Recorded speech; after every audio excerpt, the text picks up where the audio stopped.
سڵاوی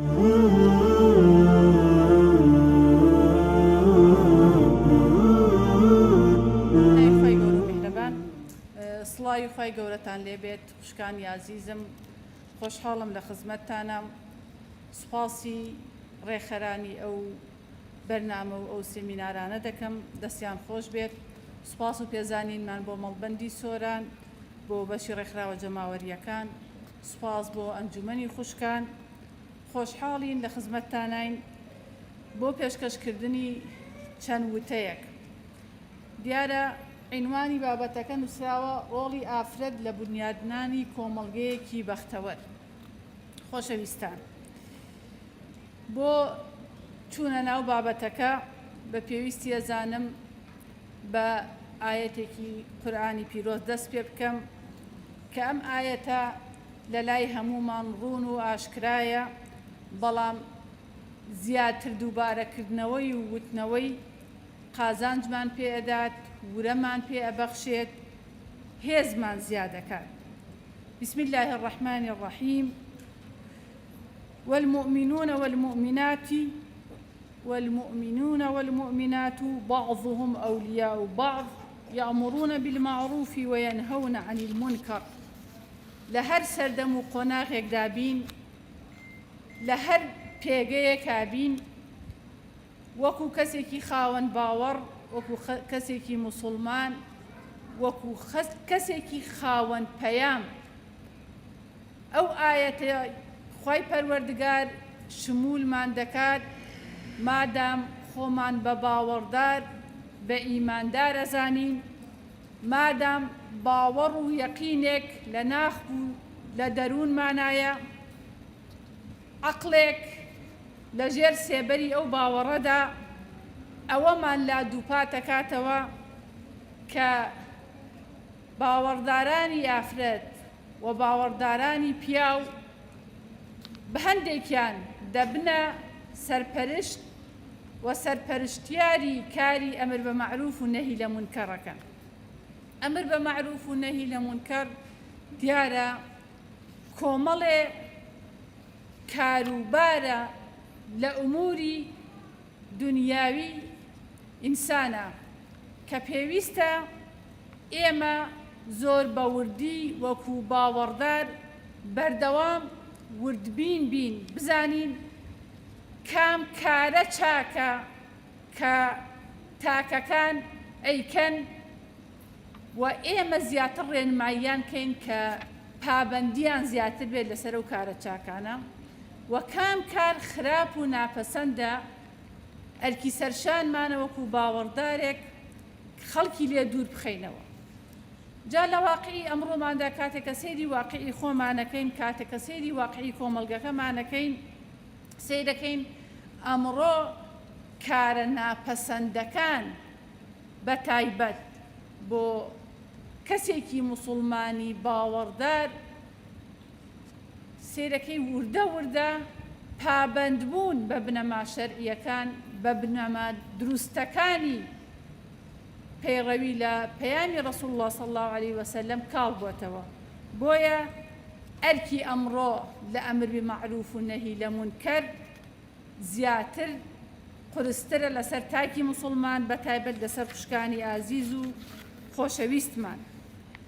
خۆشەویستان، دیارە جەنابی مامۆستا پێشتر باسی لە ڕۆڵی ئافرەتان کرد لە سەردەمی پێغەمبەر صلی الله علیه وسلم، لە سەردەمی کۆچیان بۆ حەبەشە، پاشان سەردەمی کۆچ بۆ مەدینە لە سەردەمی جیهاددا، و نمونەی کۆمەڵە ئافرەتێکی بۆ ئێمە باس کرد کە توانیویانە ڕۆڵێکی کارا و گرنگ و بەرجەستەیان هەبوو بێت لە بانگەوازی نهێنی و لە هیجرەت و جیهاددا. ڕاستە ئافرەتانی ئێمەش ئەمڕۆ بێ نمونەیەکی وەکو عائیشە و ئەسما و نوسەیبە و فاتیمە و قوتەیبە و ئوم حەبیب و جوزامە و ئوم قەیس و زەینەبی کچی جەحش و ئامینەی کچی ڕەفیع و ئامینەی بنتی ئەرقەم و ئوڕوەی کچی عەبدولموطەلیب و ئوڕوەی عوسمانی کوڕی عەفان و ئوم کەلسوم و شیفائی کچی عەبدوڵڵا بن. واتە کاتی ئێمە توانیمان نمونەی بەرجەستەی ئەمانە بین کە لە قۆناغی کۆچی پێغەمبەر صلی الله عەلەیه وسەلەم تەنانەت هەندێکیان خاوەنی دوو کۆچ بوون، کۆچ بۆ مەدینە و کۆچ بۆ حەبەشە. لە پێشا چوون بۆ حەبەشە، پاشان هاتن کۆچیان کرد بۆ مەدینە. لەوانەی کە خاوەنی دوو کۆچ بوون ئەتوانین ناوی ئوم سەلەمە بێنین کە جارێک کۆچی کردووە لە پێناوی پەیامەکەی محەممەد المستەفا صلی الله عەلەیه وسەلەم لە مەککەوە بۆ حەبەشە، پاشان لەوێشەوە هاتووە بۆ مەدینە. و ئوم مەعبەد کە یەکێکە لەو کەسانەی کە لە کۆچە، لە قۆناغی کۆچە هەل لە ڕێگە کۆچی دوایی کرد، خۆی و کوڕێکی و دوو کچی. ئەمانە نمونەی زۆر جوان و بەرجەستن لە مێژووی پرشنگداری پیرۆزی ئیسلام، کاتێکە بناغە و ئەساسی یەکەم دەوڵەتی شارستانی مەدەنی دامەزرا بۆ ئاشتی و پێکەوە ژیان.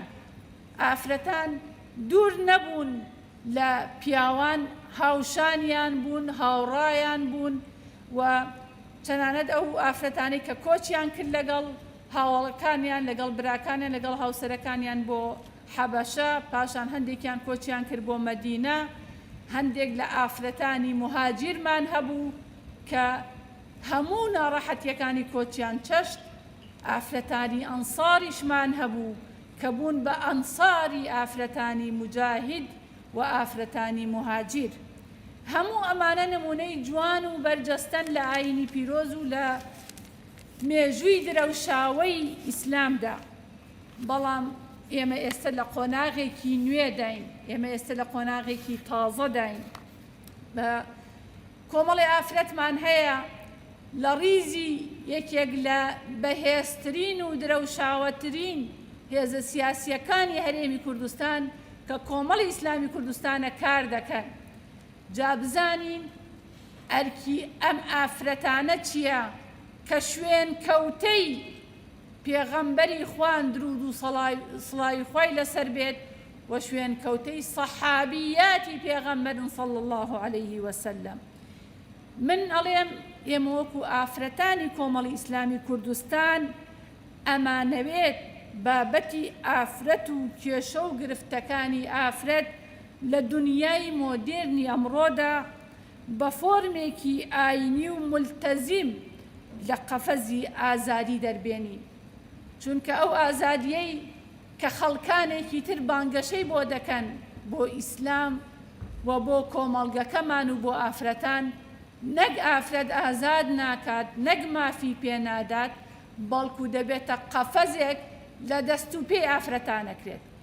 ئێمە لە کۆمەڵی ئیسلامی کوردستان ئافرەتانمان کە شانازی بە مێژووی ئیسلام و مێژووی ئافرەتانی ئیسلام و باوەڕدارەوە ئەەکەین، ئەمانەوێت لە واقعی ئەمڕۆدا ئایەتی پیرۆزی ئەمر بە مەعروف و نەهی لە مونکەر بە شێوەیەکی زۆر عەمەلی لە ژیانی ئەمڕۆمانە تەطبیق بکەین بۆ ئەوەی بین بە بەرگێکی شەرعی، بە یاسا و دەستوری شەرعی، بە یاسا و دەستورێک کە سەرچاوەی لە قورئانی پیرۆز و سنەتی ڕەسوول الله گرتووە صلی الله عەلەیه وسەلەم، دنیای ئافرەتانی ئەمڕۆ ژیانیان بپارێزین و هەوڵ بدەین ببێ شتێکی باش بچێنن بۆ مەزرعی ئاخیرەتیشیان. جا ئافرەتان کە لە ڕیزەکانی کۆمەڵی ئیسلامی کوردستانە کار دەکەن، دیار لە چەند ئاستێکی جیاوازە کار دەکەن. پێمان دەڵێن ڕۆڵی ئافرەت لە بنیادنانی کۆمەڵگەیەکی تەندروست. ئافرەت کاتێک ئەتوانێت ڕۆڵی هەبێ، ئەبێ خۆی هەبێت. چۆن ئەتوانێ هەبێت؟ ئەبێ بێتە خاوەنی ئەو کەسایەتیەی کە دەوروبەرەکەی تەنانەت لە خێزانەکەی خۆیدا بگرە تا حیزبەکەی، تا ئەطرافیانی، تا جەماوەرەکەی قەناعەتیان پێی هەبێت. ئەمەش بە گفتار نییە، بەڵکو گفتارەکە بێ بچێتە قاڵبی کردار، ئەبێ بە کردار تۆ بیسەلمێنی خاوەنی پەیام و بەرنامەیەکی کە ڕێی ڕاست و ڕووناکت پیشانەدات. ئەو گفتار و کردارە ئەبێ تۆ وەکو باوەڕدارێک ڕەسوول الله بکەی بە ئوسوەی حەسەنەی خۆت، سەحابیاتێک کە لە خزمەتی ڕەسوول الله دابوون بیکەیتە ئوسوەی حەسەنەی خۆت و لە ژیانی خۆتا چی بکەیت؟ ممارەسەی بکەیت و بەکاری بهێنی. ئەمەش چییە؟ کاتێک کە ئێمە دێن سەیری سیرەی پێغەمبەر صلی الله علیه وسلم ئەکەین، سەیری ئەو ئافرەتانە ئەکەین کە لە دەوری پێغەمبەر بوون صلی الله علیه وسلم، چ دایکانی ئیمانداران چ ئەو سەحابیاتانەش کە بە شێوەیەک لە شێوەکان بەشدار بوون لە بانگەوازەکەی پێغەمبەر صلی الله علیه وسلم، هەر یەکەیان لە بەشێک لە قۆناغێک لە ڕوویەکەوە توانیویانە هاوکار و بەشدار بن لە بڵاوکردنەوەی ئاینی پیرۆزی ئیسلام. حەزرەتی خەدیجە سەڵات و سەلام ڕزای خۆی لەسەر بێت، حەزرەتی خەدیجە یارمەتیدەری پێغەمبەر صلی الله علیه وسلم بوو، یەکەم ئافرەتێک بوو کە باوەڕی پێهێنا، بەڵام لەگەڵەوەشە بە ماڵ و سەروەت و سامانی خزمەتی پێغەمبەری کرد تا ئەو کاتەی جێی پشتیوانی و دڵخۆشی پێغەمبەری خوا بوو، کاتێک کە کۆچەکە پێغەمبەری خوا سەڵات و سەلامی خۆی لەسەر بێت زۆر نیگەران و دڵتەنگە بێت و ئەو ساڵە بە عام الحوزن ناودەنرێ و تەنانەت دوای چەندەها ساڵ کۆچکردنی پێغەمبەر صلی الله علیه وسلم دیاری بۆ هاوڕێکانی خەدیجە ئەنێرێ، کەواتە خەدیجە پاڵپشتێکی باز بووە بۆ پێغەمبەری خوا سەڵات و سەلامی لەسەر بێت. ئەمە نیشانەی ئەوەیە کە حەزرەتی خەدیجە لە کاری دەعوە و بانگەوازە پاڵپشتی ڕەسوول الله بووە، کەواتە ئەمڕۆژ هەر گروپێک هەر لایەنێک هەر حیزبێک ئەرکی خۆی کار و بانگەوازی ئیسلامیە و برەودانە بە بانگەوازی ئیسلامی، پێویستە خوشکانی ئێمە خوشکانی باوەڕداری ئێمە بە ئەرکی سەرشانی خۆیان بزانن کە لەو کارە لەو پرۆژەیەدا بەشدار بن، چونکە کۆمەڵی ئیسلامی کوردستان ئامانجی بەختەوەرکردنی تاک و بەختەوەرکردنی کۆمەڵگەیە. ئێمەش بۆ بەختەوەرکردنی تاک و بۆ بەختەوەرکردنی کۆمەڵگە پێویستە هەموو وەسیلەکان بەکار بهێنین کە یەکێ لە وەسیلانە بەشداریە لە کایەی حیزبی لەگەڵ برایانمان لە ڕیزەکانی کۆمەڵی ئیسلامی کوردستان. کاتێک کە ئافرەتان بەشدار ئەبن لە کایەی حیزبیە چەند ئامانجێک بەدی دەهێن.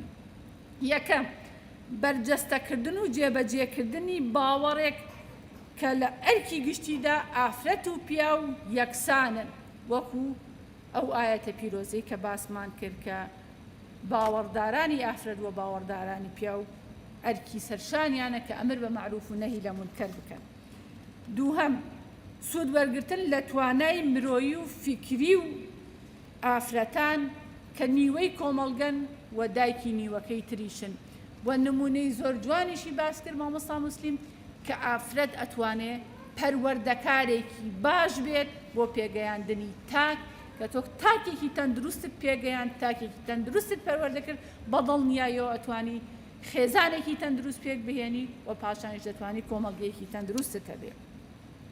بە درێژایی خەباتی ڕابوونی ئیسلامی کوردستان ئەوە سەنوێنراوە کە ئافرەتان دڵسۆزانە خزمەت ئەکەن و خزمەتیان کردووە و تەنانەت خۆبەخشانەش توانیویانە شان بە شانی برایان هەوڵ بدەن و قۆناغی هیجرەت و قۆناغی جیهادیشان بڕیوە و ئەمڕۆژ لە قۆناغی خەباتی مەدەنیە لە ڕیزەکانی ڕابوونی ئیسلامی کوردستانە خەباتەکەن. بەکردەیی و بە شێوازێکی مەدەنی بەرپەرچی هەموو ئەو فکر و ڕەوتانە ئەدرێتەوە کە دژایەتی ئیسلام ئەکەن بە تایبەت لە کەناڵی ئافرەتەوە. کاتێک ئافرەتێکی موسڵمان و باوەڕدار دێت کارەکات خزمەتەکە بە عەمەلی بەو کەساناڵێکە پێمان ئەڵێن ئافرەت لە ئیسلامدا مافی پێشێل کراوە مافی پێنەدراوە ڕێگەی پێنەدراوە، تۆ بە عەمەلی ئیسباتیەکەی کە ئەو فکرە ئەو بۆچوونە ئەوە ڕەد ئەدەیتەوە کە ئەوە شتێکی هەڵەیە بەڵکو تێڕوانینێکی سەقەت و هەڵەی ئێوەیە یا شتێک ئاتانێن دژی ئافرەت و دژی ئیسلام بەکاری بهێنن. پیشاندانی یەکسانی ڕاستەقینە بە پاراستنی سەرجەم تایبەتمەندیەکانی ئافرەتان. واتە ئێمە نایەن زوڵم لە ئافرەتان بکەین بەوەی تایبەتمەندیەکانیان لێ بسەرینەوە بەهۆی بمانەوە یەکسانیان بکەین. نەخێر، ئێمە ئەمانەوێت بە تایبەتمەندیەکانی ئافرەتان ئەرک و مافەکانی خۆیان بە پێی سرشتی خۆیان بۆ دیاری بکەین، نەگەوەی سرشتەکەیان لە بەرچاو نەگرین، هەندێ ئەرک بدەین بەسەریانە، چونکە ئەو قەولە هەیە شەر نییە هەموو یەکسان یەک دادگەری بێ. ئێمە ئەمانەوێت کۆمەڵگەیەکی دادگەرمان هەبێ، بەڵام یەکسانی بە شێوەیەک کە کەسەکە بناسی شارەزایکی بە مافەکەی بە پێی تایبەتمەندی سرشتی خۆی، ئەوەی کە قورئان و شەریعەتی خۆی پەروەردگار دیاری کردووە، ئێمەش ئەرکی بۆ دیاری بکەین. هەندێک جار ئەبینین تەنانەت لە وڵاتانی ڕۆژئاوا لە وڵاتانی ئەوروپی ئافرەتان زیاد لە تاقی خۆیان ئەرک ئەدرێ بەسەریانە، بۆیە ئەمە یەکسانی و ئەمە دادگەری نییە، بەڵکو ئەمە چی ئەمە ئەو پەڕی نایەکسانی و نادادگەریە. ئێمە ئەمانوێت کایەی حیزبی وەکو هۆکارێک بۆ خزمەتی دین و ژینی خەڵک بەکاربێنین، ناکرێت لە ڕێگەی ئیسلامەوە ڕێگە بە ئافرەتان نەدرێ و ڕێگەیان بۆ خۆش نەکرێ کە لە بانگەوازی ئیسلامیە پێشەنگ بن و لە پێشەوە بوون، چونکە ئەو ئەرکە گشتیەی کە خۆی پەروەردگار دیاری کردو ئەمر بە معروف و نەهی لە منکەر ڕۆژ بە ڕۆژ لە کۆمەڵگایە بوونی زەڕوری ترە بێتەوە. ئەمڕۆ ئێمە لە کۆمەڵگەیەکین لە واقعەکەین کە ئەو ئافرەتەی کە توانای هەیە بانگەواز بکات ئەگەر لە ماڵەوە دانیشێت نەیەک ڕێنمایی کارێکی باش بێت بۆ ئافرەتان گوناهبار دەبێت، چونکە هۆکاری لادانی ئافرەت ڕۆژ بە ڕۆژ لە زیادبووندایە و لە زیادی کردووە. لە نێو حکوومەت و پەرلەمان کە لە ڕاستیە دوو دەسەڵاتی گرنگن، بوونی ئافرەتی موسڵمان و باوەڕدار و خاوەن پەیام زۆر زۆر گرنگە. یەکەم دەسەڵاتی یاسادانان پێویستە ئافرەتی موسڵمانی باوەڕداری خاوەن توانای فکری علمی معرفی تێدا بێ، بۆ ئەوەی چونکە لەویا کۆمەڵی یاسا و دەستور دائەندرێت کە لەوانەیە ئەگەر ئافرەتانێکی باوەڕداری خاوەن پەیامی ملتەزیم بە شەریعەت و دینی خۆی پەروەردگار لەوێ نەبێت، کۆمەڵی یاسادا بنرێت بە ناوی مافۆ، بەڵام لە ئەساسا مافی ئافرەتی تیا پێشێر بکرێ. بۆیە بوونی ئافرەتی موسڵمان لەو شوێنە گرنگە، هەروەک بوونی ئافرەتی موسڵمان لە ئەنجومەنی جێبەجێکردن گرنگە، چونکە ئافرەتانی ئێمە دەستپاکن، بە دەستپاکیە توانن خزمەت بکەن. پاشان لە ئاسی کاری ڕێکخراوەی دیارە کاکسیامەن ئیشارەم بۆ دەکا، بەڵام لە ڕاستیە کەوتیان خێوەتگە دەبێ مەجای تیابێ، محاضەرە دەبێ، هیچ نەبێ، لە سەعات کەمتر نەبێ، بەڵام ئەو کەم تەرخەمەکەی خۆی خاتە سەر شانی ئێمە لە سەعات 6ەوە بەڕێوەم برا لەبەرەوە قسەی خۆم دەکەم. پاشان جۆری ڕێکخراوەکان بە پێی بواریکان، یەکێک لە بوارە هەرە گرنگەکان کە ئەمڕۆ بواری کاری ئافرەتانە ئەوەیە لە بواری ڕێکخراوەییدا کار بکەن، چونکە کاری ڕێکخراوەیی ئەمڕۆ مەودایەکی زۆر فراوانی لەسەر ئاسی جیهان داگیر کردووە، بەتایبەت لە کۆمەڵگەی مەدەنیاوەتە لەو کۆمەڵگەیە کە چەک ئیتر ڕۆڵی نییە، ئیش بە چەک ناکرێت، ئەبێ ئیش بە چی بکرێ؟ هیچ بە کۆمەڵێ لە ڕێی ڕێکخراوەکرێ، لە ڕووی تەنمێوەکرێ. ڕێکخراوەکە ئێمە ئەبێ لە بواری یاسایی ڕێکخراومان هەبێت، واتە ئافرەتانی موسڵمانی باوەڕدار شوێن کەوتوانی پێغەمبەر صلی الله علیه وسلم نابێ خەوتوو بن، بەڵکو بێ وریا بن. کۆمەڵ یاساییمان هەبێت لە بواری یاسایی ئێمە ڕێکخراومان هەبێت، لە بواری گەشەپێدان، لە بواری خێرخوازی ئەلحەمدوللا هەمانە، لە بواری خێرخوازی کۆمەڵی ڕێکخراومانە هیچەکە، بەڵام هێشتا نەگەشتووە تا ئەو ئاستە پێویستی کە ئەبێ هەمان بێت.